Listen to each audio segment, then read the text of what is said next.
Cool. Yes, hello. I have conscience, great conscience if you want to like. Okay.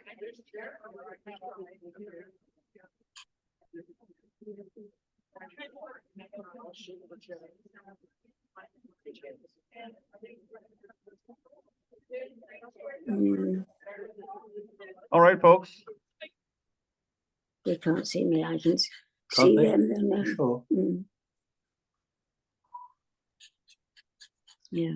Can you speak to them? No, Oh. I don't think so. Okay. All right, folks. Let's get started. First of all, to everybody who has joined us on Zoom, thank you so much for being with us. We know that we have friends and family from all across, from west to east. We have folks in California. We've got folks all the way in Europe. Thank you so much for being with us. We're going to get started pretty closely on time, just to respect everybody's time. And thank you to everybody who came in person and is braving our very interesting weather. We can see blue skies, but we still have some rain. And we decided ahead of time that whenever it rains, it's simply just Gordon giving notes on the proceedings today.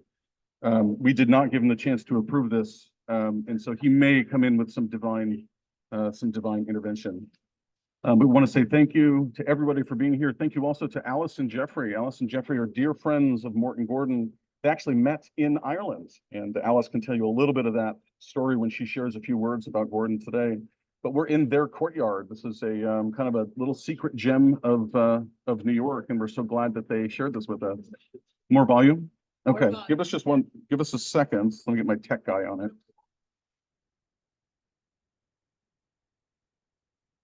I think there we go. It's a little bit better. Is that better, Al? Okay, great. Thank you so much.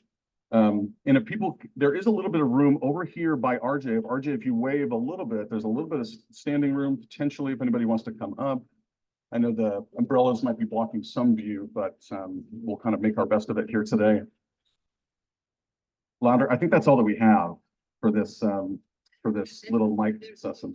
And there's a few chairs up here too for the front of the class. You will get extra credit and possibly a date with the teacher if you want to go ahead and pop up here.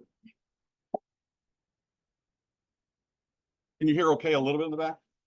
Yeah. Ish. Do you want to come up closer? Okay. Well, folks, thank you again. My name is Joey Cooper. For those of you that I haven't met, I was a longtime friend of Mort and Gordon. I'll share a little bit more about my time with them. But I came to them originally through a nonprofit in New York here called SAGE, which used to stand for Service and Advocacy for LGBT Elders. And Gordon found out about this organization when Mort was really in the throes of his Parkinson's. And so I would go up to the apartment and spend time with them spend time with Mort while Gordon was up teaching at Yale. And so that was the start of the relationship. When Mort passed 4 years ago, right before the pandemic, we held his memorial. And then over that 4 years, I really got to know Gordon very well, and eventually traveled together and hung out together. Today, we've got a beautiful piece of music that Julius Drake has shared with us. We're going to begin with that. Then we'll have Caitlin and the Lubells say a few words. And then we'll go on to hear from a few friends and theater compatriots of Gordon about the impact that he's leaving for all of us. He truly was a gentleman and a scholar. He's kind of the guy who confirmed that. We're trying as loud as we can. He was born in May of 1931, Sunnyside Gardens, Queens, and he used to love to tell the story about how he saw FDR coming down Queens Boulevard. He told that story over and over again. He followed in his father's footsteps. He attended Yale, and this was in 1942 when Jewish students had their own dorm. He was there with a couple of other Jewish students who met Yale's quota at that time. So it gives you a sense of the time from which Gordon and Mort hailed. After graduation, he boarded. Yes, we can't. I'm so sorry.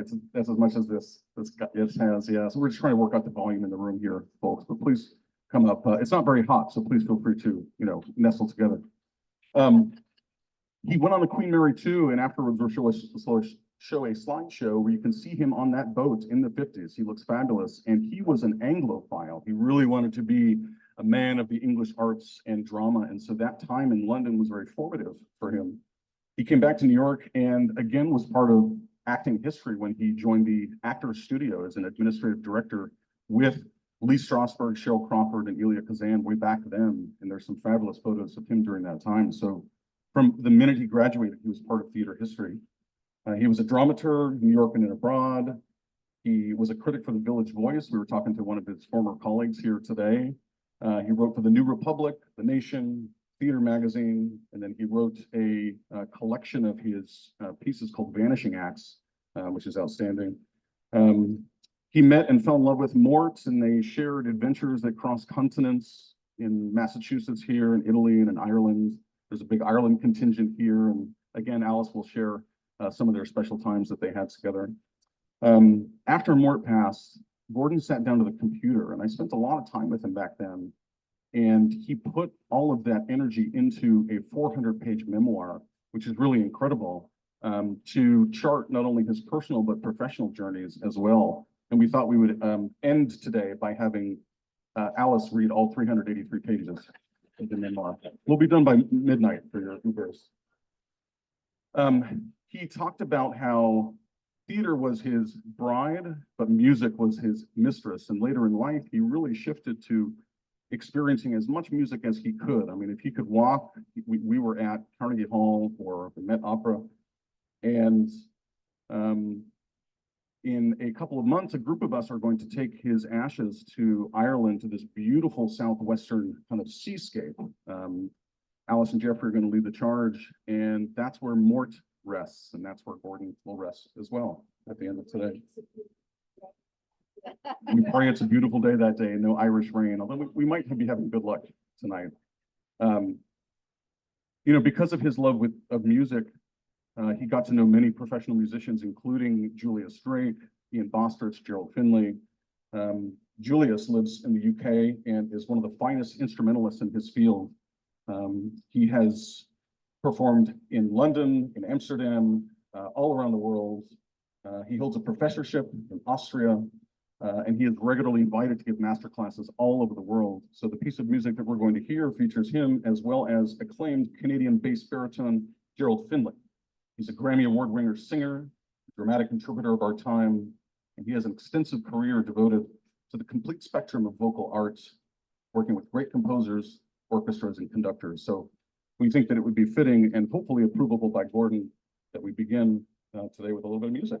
So just bear with us for a second and we will get started.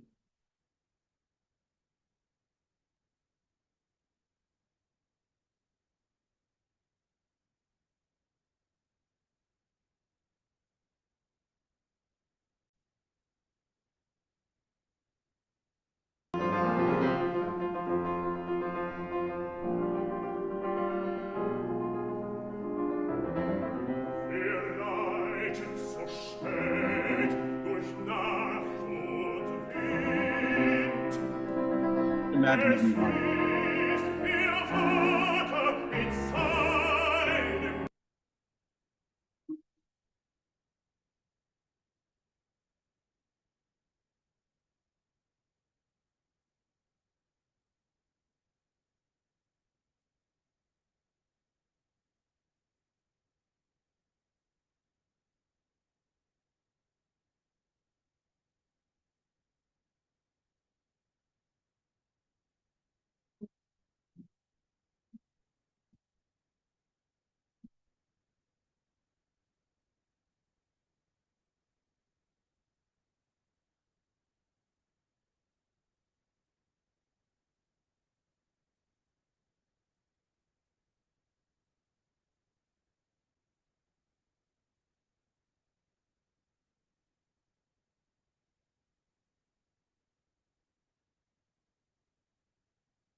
Pause there because we're having some audio issues here in the courtyard, but we'll share the full recording with everybody afterward, as well as Gordon's memoir and some photographs and some other beautiful pieces of ephemera.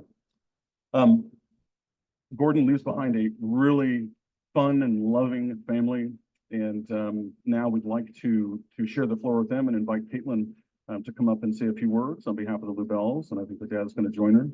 Just for note, for any of our speakers, you do have to kind of really get into the mic and get close here. So we'll worry about the DNA later, but thankfully COVID is maybe not in this courtyard, we'll see. But Caitlin Lubell.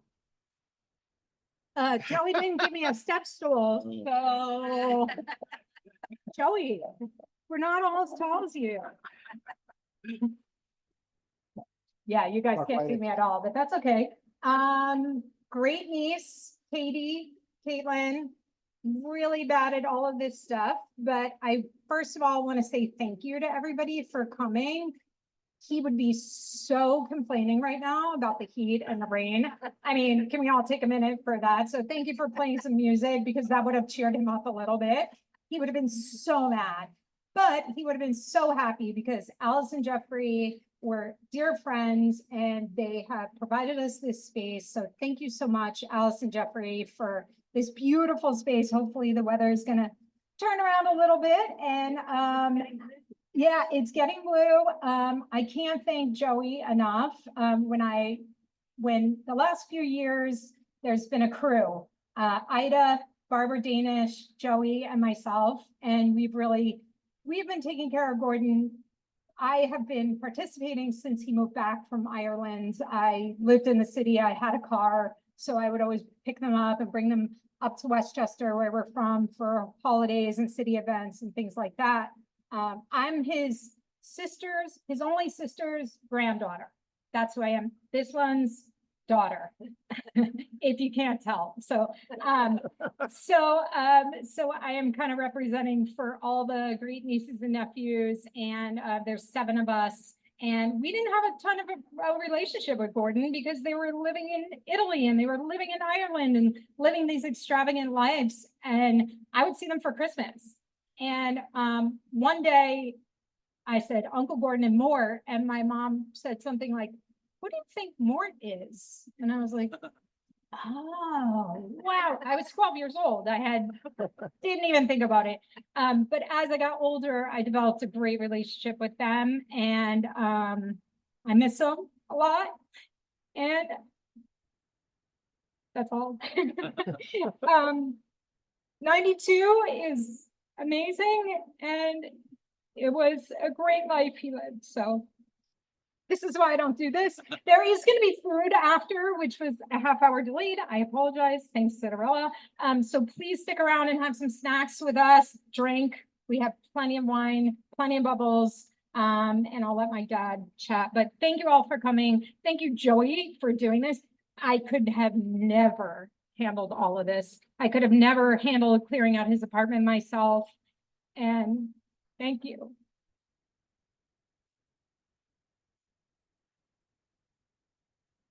Ain't she great? Yes. He's a crier too, so be ready. I practiced nothing. I really was not prepared to speak, but I had lots of fond memories of Gordon, and being the last of that generation, I guess I am. I'm going to miss him a lot. We loved him dearly. He and Mort had an entire family, had everybody come over to Ireland for a 2-week stay. Sampling Irish food, sampling Irish hospitality, sampling Mort's cooking, which was amazing. And just thoroughly enjoying the uniqueness of spending time with the two of them. And Caitlin was 12 when she realized who Mort was. And I think maybe I was about 12 when I realized it too.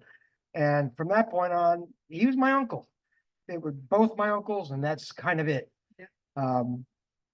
The Ireland trip was amazing. 17 of us, I think, went over. We had 2 houses that we shared and did our own cooking in. We went on boat rides out to various islands and played with goats. Gordon and Mort didn't make those boat rides. It wasn't their thing. But spending the time with them was just so incredible. Learning how to drive on the right-hand side of the road. I didn't learn from them because neither one of them did much driving. But we loved him, Gordon, dearly. We love Mort too. And I am certainly going to miss him. I've been thinking a lot about him the past few days, and because I knew this was coming up, but could never get enough of either of them. Every birthday, Gordon was the one who called me, wished me a happy birthday. That's a lot of birthdays together. And I could count on his call, and when I didn't get his call, I was wondering, it's like 11:30, he didn't call. 11:40, he called every time he got me. So I guess that's about all I got too. Thank you to Caitlin and Ida and Barbara and the crew and Joey, and it's just amazing that you all cared that much for him, and I did too. So I love you, Gordon. Hope you're having a good time up there, because we miss you bad.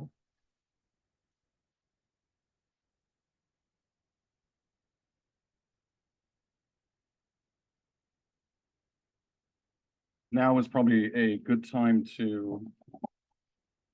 You first and then. Yeah, you can say. Just gonna check in with Gordon upstairs to see if he likes. No, okay, he hates everything. We're gonna start from the top. Just everybody go out and come back in. Did you write it Yeah, right. All right, give us 1 second. We're gonna go to the remote speaker now. Turn this around so our friend Hugh can see us. So. This. Seconds. So for those that don't know him, Hugh Farrell is an Irish writer, dramaturg, and producer who works in theater, opera, music, and the digital arts. He currently serves as the cultural attaché to the Irish Embassy in Paris, responsible for developing opportunities between Irish and French artists and cultural institutions. Hugh also created an opera titled I Am Alan Turing, using the latest AI tech from OpenAI. And he works with the Yale Center for Collaborative Media and the Yale Center for British Arts. He was also a dear companion to our man Gordon. I used to call him the Irish me, because he would travel with him and care for him. Hugh, thank you so much for being with us, and we invite you to share a few words.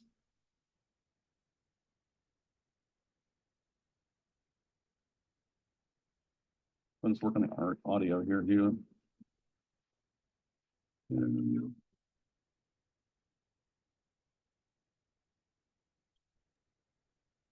Oh, there you go. Can you hear me? All right. Yes. Thank you very much. The floor is. You can hear me? Great. Okay. Give me a sec. Thanks, Joey. Appreciate the introduction. Hello to everyone in New York and on Zoom.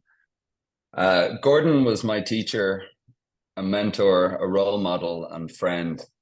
I knew him for the last 12 years of his self-described anecdotage. We met properly for the first time on my first day of class at Yale University. I was very nervous, but I'll never forget Gordon approaching me with his big, bright smile to tell me about his connection with Ireland and welcome me to the school.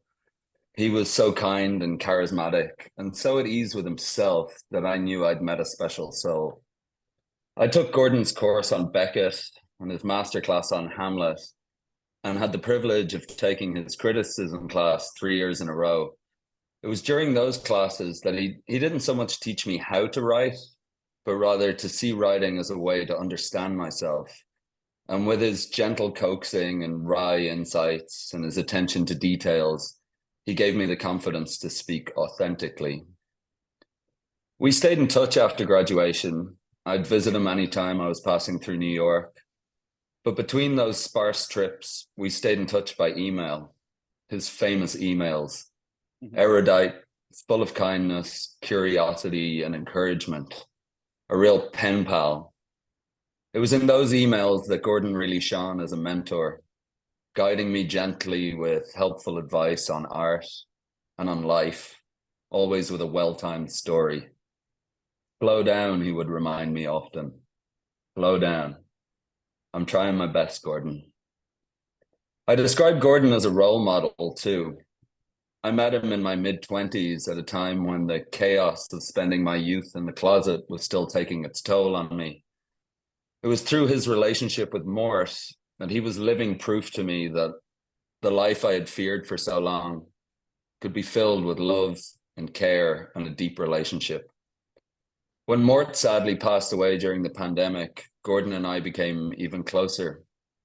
I knew he'd wanted to lay Mort to rest in their beloved West Cork, where they'd spent so many years together that they had effectively become locals.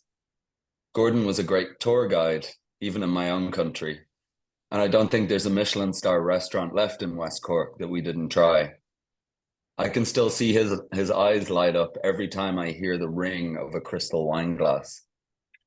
We had even planned another trip to West Cork again this summer, after the artist residency he had planned for himself in Italy this May. For someone who kept reminding me to slow down, he certainly showed no signs of it. Gordon was my friend. We loved spending time together. We could talk about anything. The last time I saw him, we took a cab to the Irish Arts Centre in downtown New York. He'd seen a play by the Irish clown Michael Murphy in West Cork the summer before and suggested we go to see another of the trilogy while it was on tour in New York. The Curious Case of Kitsy Rainey is about a mute man called Pat, whose wife Kitsy has left him a briefcase with some tapes she's recorded to help him through his grief after she has passed away. Towards the end of the play, Kitsy, speaking through the tape, asks Pat about their life together. She says, "And tell me this, Pat, what was the best bit, Pat? The highlight?" And Pat replies, "That I had known love, Kitsy. That I had known love was unfathomable, but that it mattered somehow, was just as important. That someone had shown me care. That's all I could have ever wanted. Care to me has always been the higher power, more important than love somehow. And so I did my best to care. And if I cared, I sometimes did it with more passion than I loved."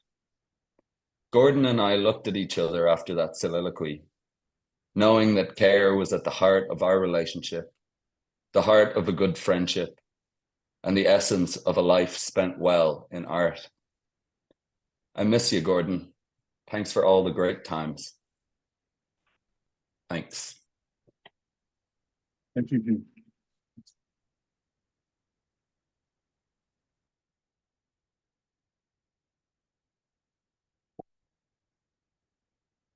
Turn our video around.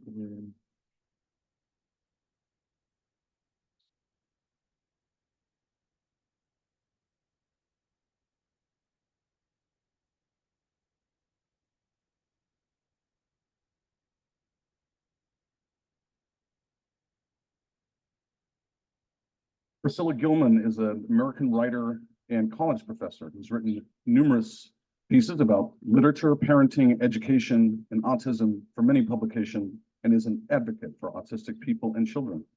Her second book, The Critic's Daughter, was published in 2023 and is a memoir about her relationship with her brilliant and complicated father, the late drama and literary critic Richard Gilman, and it is set in the heyday of intellectual culture in New York of the 70s and 80s. It was during this time that Richard was a contemporary of Gordon's, and while I never met him, he spoke all the time about Richard, probably weekly, and so we're very blessed today to have Priscilla and her son James, who are now going to share a couple memories of their own. Thank you, Joe. I knew Gordon my entire life. In fact, I owe my very existence to Gordon. He was the one who thought to set up my parents.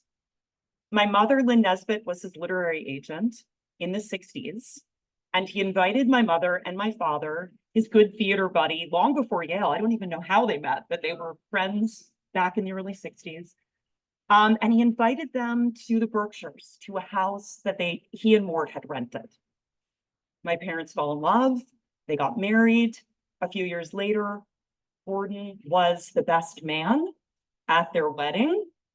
And a couple of years after that, my father was hired by the Yale School of Drama, and their odyssey as colleagues there began. They served on OB's committees together. They edited each other's work. They enjoyed countless spirited meals together on the Upper West Side and in New Haven. Gordon and Mort, and I did know who Mort was from the beginning. I knew he was Gordon's partner. They were fixtures in my childhood. They visited us in Italy when we rented a house over the summer. They visited us on the Upper West Side. They visited us in Weston, Connecticut. Gordon, to me, he was an uncle figure to me, always. He was the very definition of avuncular and menschy. A wonderful combination. Even as a little girl, I would just light up when he would arrive. He was passionately opinionated, but never dogmatic. And one of the funniest people I have ever met. The kind, mischievous twinkle in his eye could calm me or my sister down instantly, or bring us to our own hilarious giggling, depending on what was needed in the moment. He and Mort were probably the best, most symbiotic, loving, fiercely committed couple that I ever knew. And having them as a lodestar helped my brother, Nikki, who I hope is on the Zoom right now, so much when he came out as gay during college. They were a shining example to all of us of what real, true, and deep love looks like. Gordon remained warm and loyal and loving to both of my parents, even after they split with extreme acrimony. His presence at my wedding was a balm and a bridge between the two of them. He saw the best in both of them, and he never spoke bitterly or critically of either of them. He helped me more than he knew to navigate the bewildering terrain of their split, and he embraced Yasuko, my father's third wife, the love of my father's life, with a sensitivity and kindness that made my father weep. Whenever my father was in trouble, in crisis, or in despair, Gordon was there for him. When I was 13, he generously offered my father his and Mort's apartment, that incredible apartment on West 96th Street.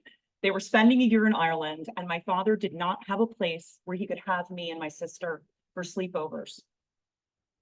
That classic New York City apartment got us through that really difficult year. And again, Gordon was the head of the planning committee for my father's memorial service, sponsored by the Yale School of Drama. We met every couple of weeks around that dining room table on West 96th Street to plan my father's service. When a former student, some of you may remember this guy, editing my father's book, The Drama is Coming Now, turned out to be an inveterate plagiarist who had spent years plagiarizing both my father and Stanley Kaufman, Gordon took the book in hand and wrote an incredible introduction for it. That was Gordon. Always into the fray, he was there, he would take care of it. And his eulogy for my father, delivered at Symphony Space in March of 2007, was a masterpiece of insight, compassion, truth, and beauty. He helped me to understand my father better. He was a constant source of information, support, and ideas as I worked on The Critic's Daughter. And those of you who've read it know that he's a major character in my book, as well as the person who helped me the most with the background and the research. Who was my father's favorite character in Chekhov? I'd email Gordon, and a day or so later would receive a 2-page, single-spaced, eloquent, heartfelt, nuanced, and revelatory response. Over the past few years, Gordon forged a deep friendship with my son, James, who revered his mind and loved the man with all he was. James never knew my father, but he came to know him through Gordon, and he gained another surrogate grandfather in Gordon. James is going to speak after me. In his eulogy for my father, Gordon celebrated his friend Dick for what he called the complicated webbings of a thriving mind. Gordon had the same sort of mind, the same sort of intellectual courage, precision, and elegance of thinking, ethical integrity. In his exceptional collection, Vanishing Acts, Theater Since the 60s, Gordon wrote, "Theater keeps vanishing, only to return again as a form offering reflective wisdom, relief from the enveloping chaos, and just plain fun. That Gordon has vanished from the earth rends me to my core. But I promise, dear Gordon, to never stop reading you, missing you, and loving you. May we all try to rise to your level as writers, teachers, and people. You were peerless, and you were beloved.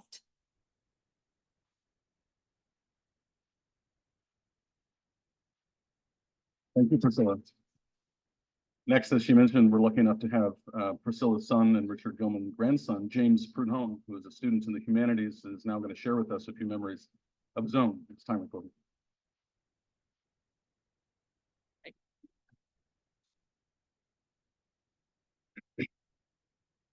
Though I knew Gordon only for the last 15 months of his life, I feel as if we had been friends for many years. I inaugurated our correspondence on September 9th, 2022, after my mother had mentioned Gordon's name in passing. It is by no means uncommon for me to write venerable critics and intellectuals, but Gordon was different. I knew very little about him, and I told him as much, and this is a piece of that first letter that I sent him. I could discourse on how much I admire your work, but to do so would falsely represent my knowledge of you. In fact, my awareness of you can be summed up in two statements. One, that you are a valued drama critic beloved by my mother. And two, that Mark Robinson recalls you sobbing in a class after playing an excerpt from Madame Butterfly. Both of these pieces of information indicate to me that we are moved by the same things.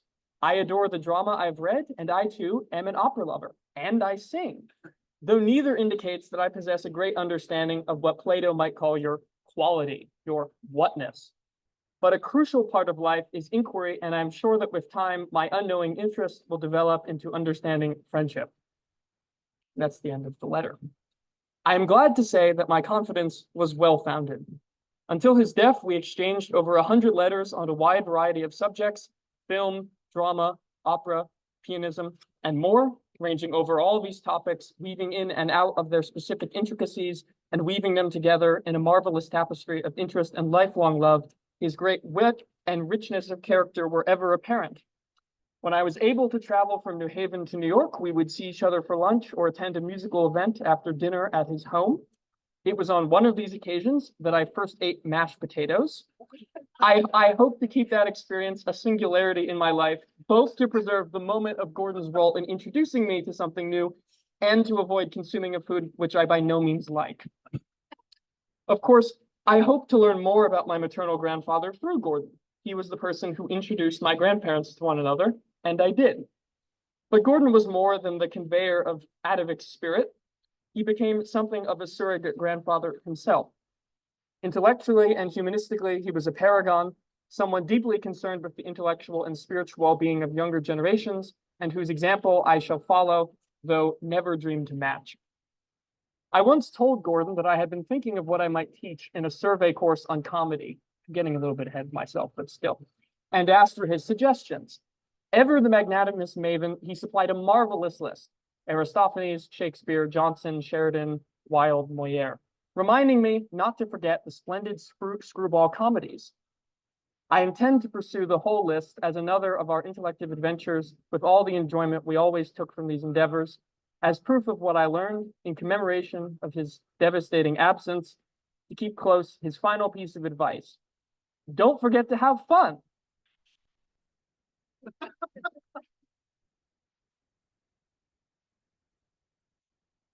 All right, thank you, James.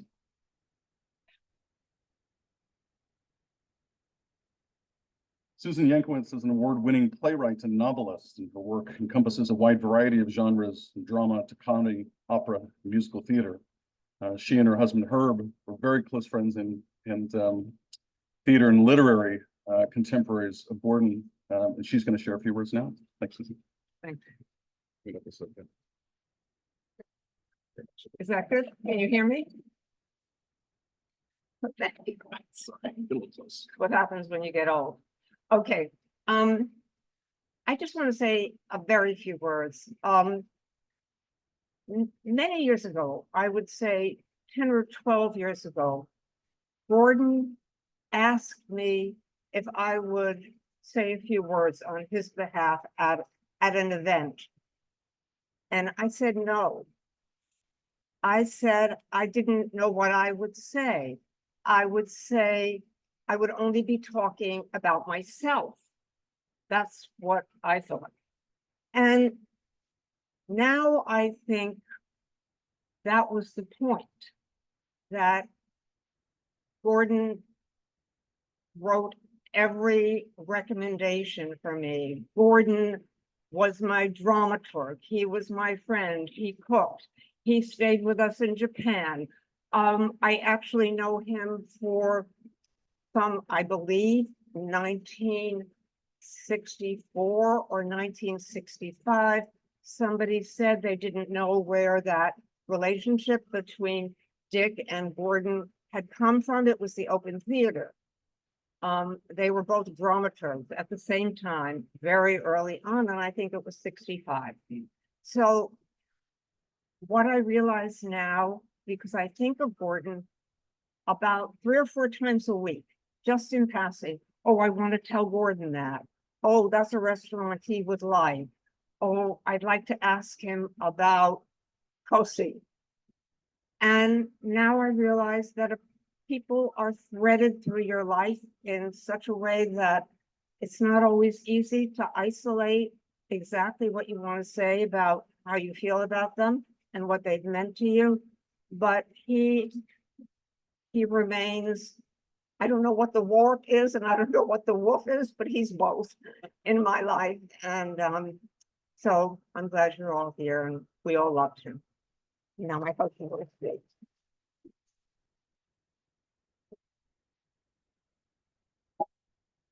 Thank you, Susan. We're lucky enough to have a cousin of Gordon's here today. Oh, yes. Oh, Herb, I'm so sorry. Yes. Herb, don't worry. I've got an intro for you too. Herb Leibowitz is an author and literary critic and has worked as a lecturer and instructor at various institutions in New York, including City University, Hunter College, and NYU. He's currently the editor and publisher of Parnassus, Poetry and Review, and in 2007 received the Poetry Foundation's Randall Jarrell Prize for criticism.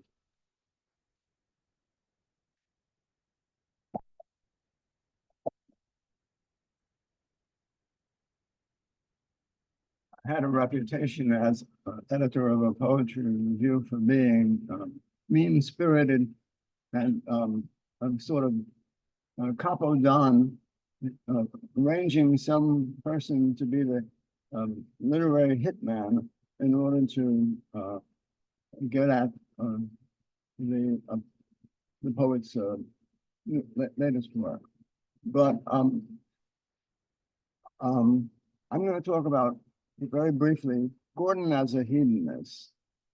On the because when you came into the when you came into their house, the first thing that you see on the left was that there had been a shipment of about 6 new CDs. And I asked him whether he had listened to all of them. He would say modestly, most of them. And then that would inevitably lead to a conversation. He was a connoisseur of opera.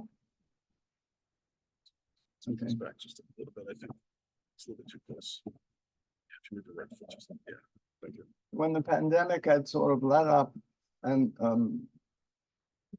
the Metropolitan Opera and Carnegie Hall resumed their programming, he and I were at a piano recital by Igor Levit, a wonderful German-Russian who has something of the same diverse curiosity that Gordon had. He was, every time I said something to try to introduce a new work to him, he said, "Have you heard another Russian pianist whom I had not yet heard?" So I was like a sluggard in this contest that but he loves food and the fact that he was friends with wonderful musicians like Richard Good and Gerald Finley, and as you can see, the famous pair of Ian Bamforth and Julius, who at one time for I think it was the last celebration of Gordon's birthday.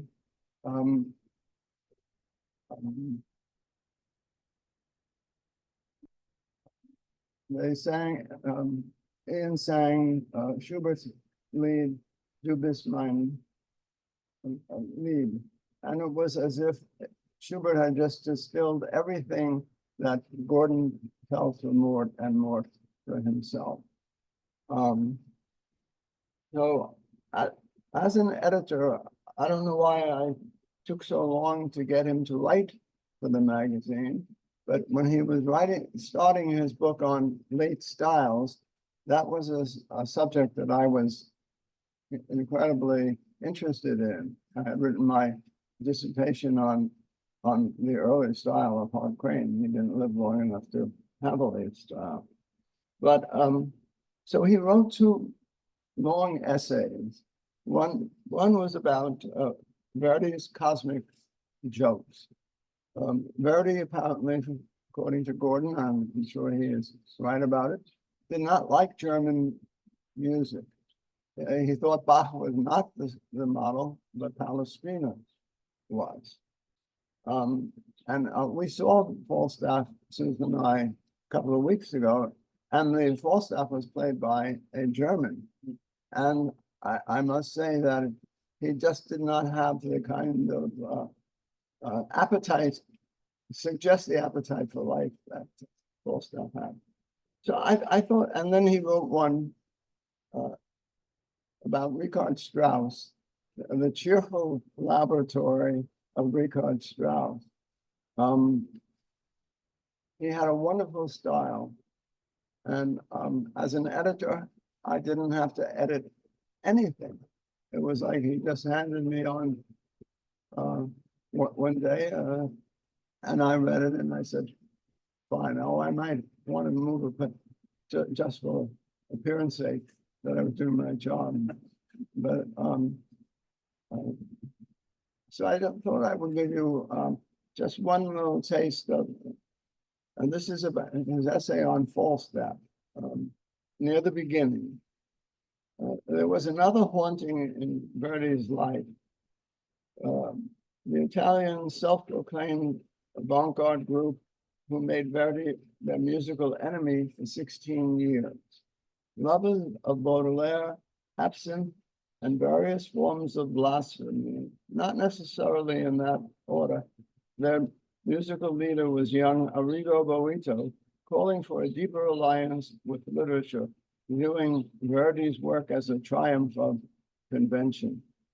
Wrong, of course, as Boito himself came to understand later when making peace with Verdi in advance of his impulse to seduce the weary composer into doing what he needed and wanted to do, even in spite of himself and those crops, cows, pigs, and tenants in retirement.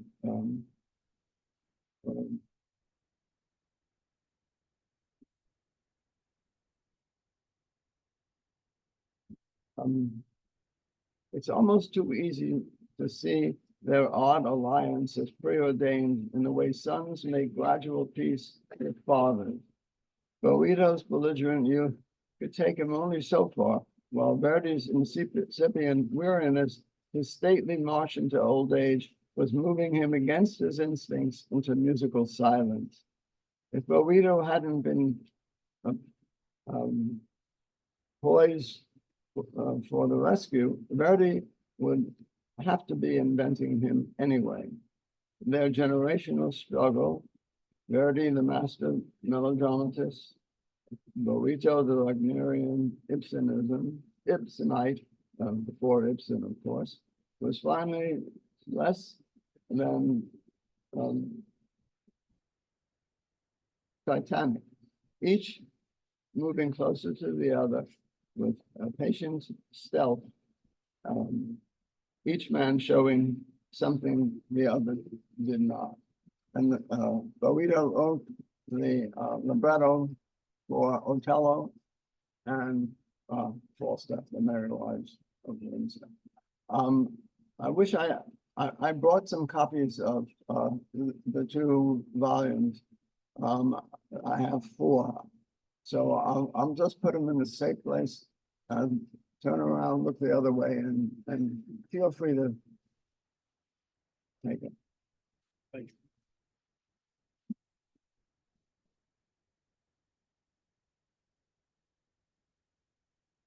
Thank you, Herb. I was just saying, we're lucky enough to have a cousin of Gordon's here with us today. Jenny Feinberg is a longtime educator, and she is a teacher helping kids to read all over the country, and has developed training programs in reading, autism, language, vocab, comprehensive, and staff development. I had the pleasure of going up to visit Janie up in Vermont in her beautiful home with Gordon, which is a place that he loved to go. So we'll ask Janie to come join us now. Lower, lower, lower.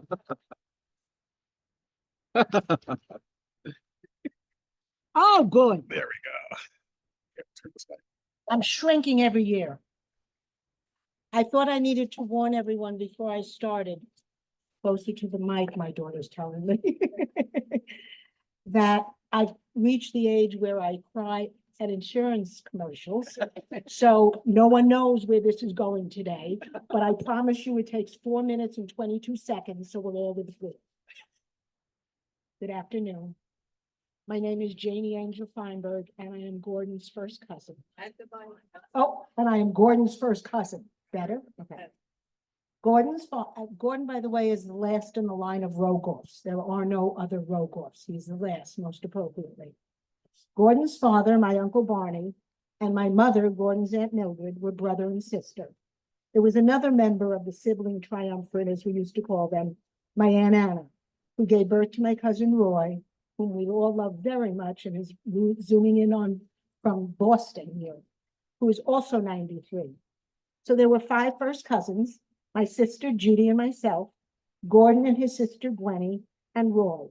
My sister was 8 years older than I. Roy and Gordon, who are only 6 weeks apart, were 14 years older than I am, and Gwenny was close to 20 years older. I am, therefore, by many years, and will always remain, the baby of the family. When I was growing up, since Gordon was already at Yale, when I was 5 years old, the only way I really knew him was through my mother and aunt, who were constantly raving about him. To say that my mother and aunt worshipped my Uncle Barney would not even be close to how they felt about him. So they felt the same about Gordon. He was creative. He was intelligent. He spoke and wrote so beautifully. He had perfect grammar, which is a huge deal in my family, and he always chose his words with precision. We were a close family and spent 3 holidays together. Thanksgiving was spent at Gordon's house with my Aunt Hazel and Uncle Barney. We also celebrated the Jewish holiday of Passover, a unique Seder that maybe many of you wouldn't recognize, but the whole family was there. And the third Jewish holiday of Christmas, which we celebrated at Gordon's sister's house in Westchester. One of the benefits as we get older, and there are few, are those generational gaps seem to disappear. So as we got older, Gordon and I became closer and closer. We spoke often each month and emailed even more frequently. I live in a village, most appropriately, called Gaysville, Vermont, 73 people. And in 2016 and 2017, Gordon and Mort stayed and rented my friend's meadow house for 2 weeks. Gordon wrote, read, and played on the computer. Mort sat on the beautiful veranda and painted for the entire 2 weeks. We would meet at 5 o'clock, have drinks and hors d'oeuvres and dinner. It was just a wonderful time to get to know my cousin and Mort so much better. After Mort passed away, Joey, who enriched Gordon's life in so many ways that we are thankful for, brought Gordon to my house where he stayed in 2020, just after Mort died. While Gordon was at my house in Gaysville, he was on a Zoom call with his bereavement group that he attended weekly after Mort passed away. after he ranted always eloquently about technology, I got him, surprisingly enough, as my daughter will say, on his Zoom call. I am wont to eavesdrop, as my children will tell you, and all of a sudden I heard my cousin speaking with a slight Bronx and Brooklyn accent and fluid Yiddish. I stopped my eavesdropping at once and went immediately over there to glance at the screen. Gordon's bereavement group consisted of 4 elderly Jewish ladies from Brooklyn, or the Bronx, I wasn't sure, who had recently been widowed. Gordon was holding court. He was the center of attention. They were all waiting with bated breath for him, and he was having a ball. The story that I want to end with involves Mort, which so many of you have spoken about today. Gordon's soulmate for over 55 years. I really can't think of one without the other. My cousin Stina, Gordon's grandniece, although I never get those titles correct, was getting married outside in a forest. My cousin Braden had gotten a special license to marry them, and it was a very romantic scene. Since I've had, at best, 2 unsuccessful marriages, I always look intently at other couples and try to analyze their relationship.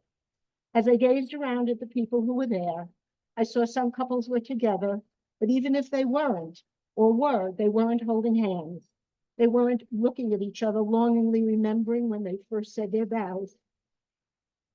Except for Mort and Gordon, there they were, sitting on a slab of wood between 2 tree stumps, looking at each other with such love and devotion in their eyes, and their 4 hands were piled one on top of another. When my father passed away, my sister and I were distraught. This is nothing. The rabbi said to us, you have 2 choices here. He could not have been the great man he was. You would not have the great memories, but you wouldn't have great sadness either. Or he could have been the great man he was. You will always carry those great memories, but you will always have great sadness. I have a great sadness over the loss of my cousin Gordon. I will miss him greatly. This is a tribute to who he was.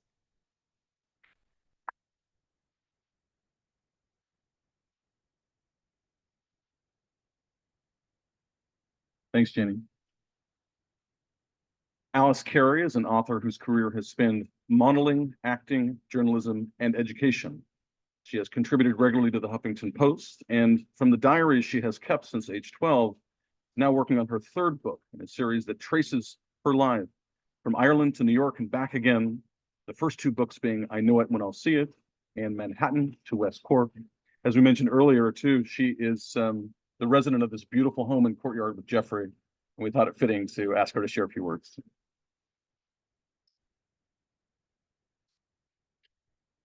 I think this is all right. Okay. Balthasar Melech, an Israeli, welcomes you to his mansion. How do I know this? I do detail, and it fits in with Gordon, don't worry. I do detail as to who the hell built that front house. But if you stand in the street and look at it, you'll realize this was a person's house once. It's now apartments. There was this guy called Balthasar Melech, and they do put it in the books, an Israelite. This was his courtyard. And I assume he built that house for the servants. Since it was prior to the American Civil War, could have had slaves. I've had the Greenwich Village Society of Preservation tell me this.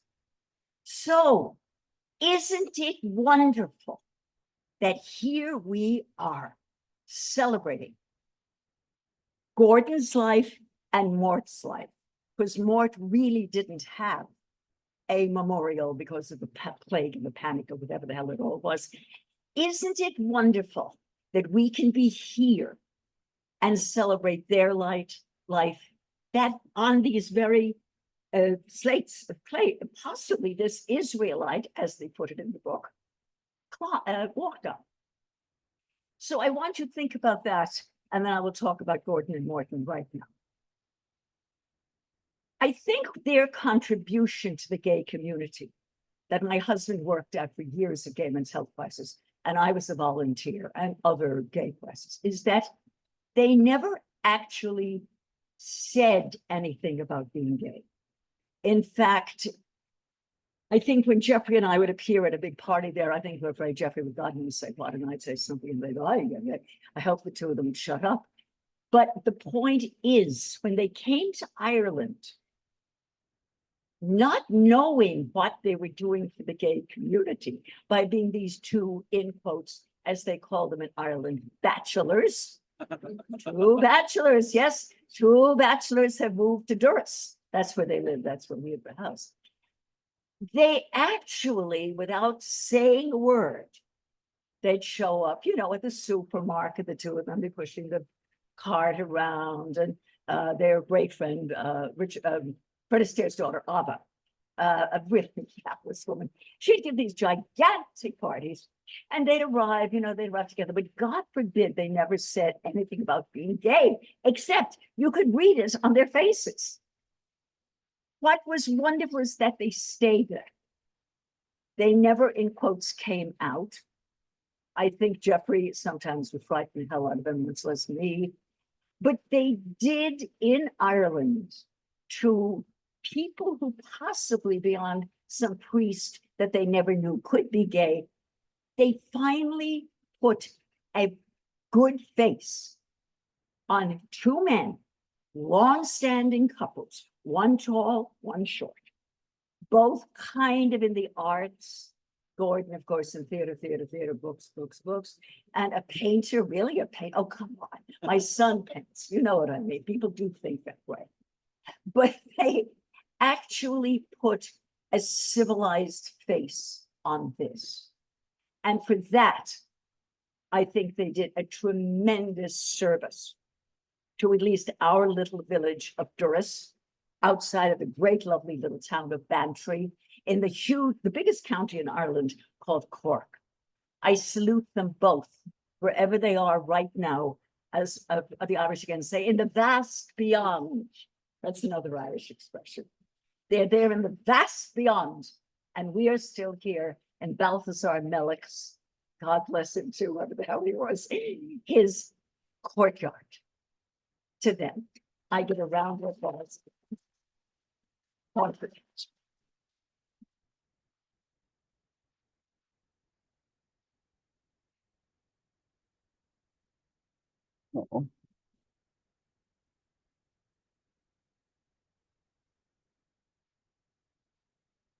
Yeah, I mean,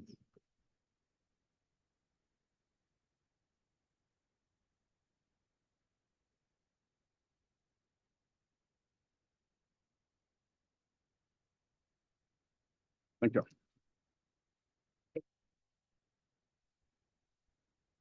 The rain is signaling we're toward the close of our program. I'm just going to share a couple of words of my own, and then we'll go ahead and wrap up.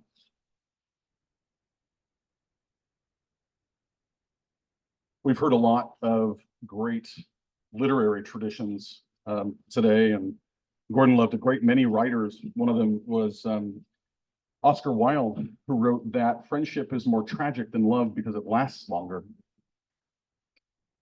I kind of an average kid. I grew up in California and had a good childhood. And one of the best gifts of childhood was Friday night movie night, when my parents would show us all the old stuff from the 40s, you know, through the 60s. Gene Kelly, Fred Astaire, Cary Grant. And so those people became my heroes. And a lot of times these bachelors, as Alex adroitly coined, lived in these fabulous New York apartments. And for a long time, having a New York life was really all that I kind of wanted to do. And, you know, finding your place not only in the city, but in queer history or gay history can also be difficult. And that was one of the things that I got from my friendship with Morton Gordon. Our relationship started through volunteering. There's a lot of incredible work in nonprofits that came out of the AIDS crisis, like GMHC and SAGE. A couple of us here are affiliated with SAGE. And so I joined what's called their Friendly Visitor Program, which is when you just go every week and you spend a couple hours with an older person. Gordon, he was my third friend at home over 10 years. And if you stick with this work, typically will end just one way. And it went from volunteer to pal to friend to travel buddy to eventually caregiving, when the four of us, myself, Barbara, Ida, and Caitlin, managed the care that he needed in the last couple of months of his life. And before that, the team obviously did with Moritz, but I knew Mort in the last 4 years of his life. And as I mentioned before, since then became very close to Gordon. And then from late November to late January, spent probably 5 days a week. And, you know, the truth is that I loved being there. I loved their old apartments. I loved their 2,000 books. Packing them up was less fun, as Caitlin can tell you, but you know, it was very symbiotic, and it was very casual, and it was very educational. I mean, what we did most of the time was drink martinis in the living room on Tuesdays. Like, this is volunteering, you know, like, come on. And I loved everything. I loved their overcrowded apartment, and I loved Gordon's telling the same stories and emailing back 4 pages when you needed, you know, one question, like Priscilla mentioned. He was kind of like a father, although my father never cursed that much in public. Kind of like an uncle, although my uncle and I never checked out dudes together. Kind of like a brother, although I wouldn't have checked out. No, we would have checked out dudes together. That's a brother. I'm going to share a passage from January 30th, a couple of days after he passed. I've always been a big journaler, and you know, you often go back and look at journals, and you're like, oh God. But once in a while, you can kind of uncover insights, which is why it's important to write things down, as Alice can tell you. So this is from January 31st. Well, my friend, we did good. It was a great friendship, none more jovial or adventurous, traversing city and sea, toasting in pre-war living rooms, and now I don't really know what to do with myself. You were my year mate, my buddy to play hooky with, my culture companion, my mindset match, my theater co-goer, my opera sit-througher. He liked like the 6-hour ones, you know. My adorer, my adored, free from the fraught nature of sex or romance or uncertainty, and my constant supporter. You were always game, even if you bitched, you were game. You never wanted to not do anything. It was inspiring, and I was with you till the end. He was kind of my era soulmate. I lament being born in this age of polycrisis environments and technology, and I really wish that I would have born in the year that he was born, so I could have seen the wave of immigration from Europe and the incredible artistic flourishing and his own part in that, and then the secretive gay decades of the 50s and 60s, and been able to help during the AIDS crisis. And I got to New York so late, and I didn't really know how to fit in, and so I searched for a way, and that's what they just gave me access to, and access to incredible people like the Lubels and Ida and Alice and Geoffrey and Barbara now, who are all dear friends. So it's because of Gordon that I found my place in New York, in queer history and artistic appreciation, in my future career as a critic, and in the bedrock of life's greatest gift, which is friendship. So as we close today, we're going to give Gordon the last word because we think he would have wanted that. But we really have to thank Geoffrey and Alice for this incredible afternoon and this courtyard and the hosting that you both did of these 2 bachelors, and the support that you gave them here and abroad. To Barbara for the tireless work that she has done since she met Morton Gordon in the early 70s and had a beautiful relationship with him. To Ida for being, you know, a core family member and a 96th Street buddy, and being the one to check on them and help them endlessly. And to Caitlin and the entire Lubell family, just for being an incredible family. And you can see it in these photos in the family tree that's there. We're going to share the recording afterward for our folks on Zoom. We're going to leave this camera, I'll flip it around so you can see folks here. And just to everybody tonight, if you go home and if you raise a glass, you know, Gordon's preferences were, if it was white wine, it should be Austrian and dry. If it was champagne, he liked Paul Roger, and if it was a cocktail, it would be a gin martini with what he said was a whisper of vermouth and a twist. So before we close, we'll give our dear friend Gordon the last word. This is the very final passage from his memoir, and in very Gordon fashion, he gives his last word to Mort, so we can celebrate them both. Mort's last painting featured what kind of looked like an elephant in this beautiful abstract teal and pink kind of expression. And Gordon writes, when I looked at the painting left unfinished on his Florentine easel, an oil painting on a board which he had never used before, I could make out the faint image of the baby elephant in the middle bottom of the board, its trunk a white vertical, black dot for an eye, pink ears flopping above, another birth of his geometric miracles. Parkinson's had given Morton an endless supply of hallucinations, and he was always asking if I could see all the cats in the living room. And I had to confess that I didn't. But I could see the lion emerging from one of the paintings on our living room wall, and now I couldn't possibly miss the birth he was convinced he had made. He was reluctant to give his paintings titles, but this one on the board had to be Baby Elephants. And so long as I'm on West 96th Street, or wherever I might find myself, the painting will remain on the easel, its natural home, emblem of a life well lived, triumphant. Thank you all for being here today. Please stay and enjoy the reception. We need to be out by midnight, right, Geoffrey? Midnight. Thank you to everyone for your love of Gordon, and thank you to everyone on Zoom on being with us. I know it's kind of tough with a remote event, but we'll share the recording. And thanks to everyone for being here today.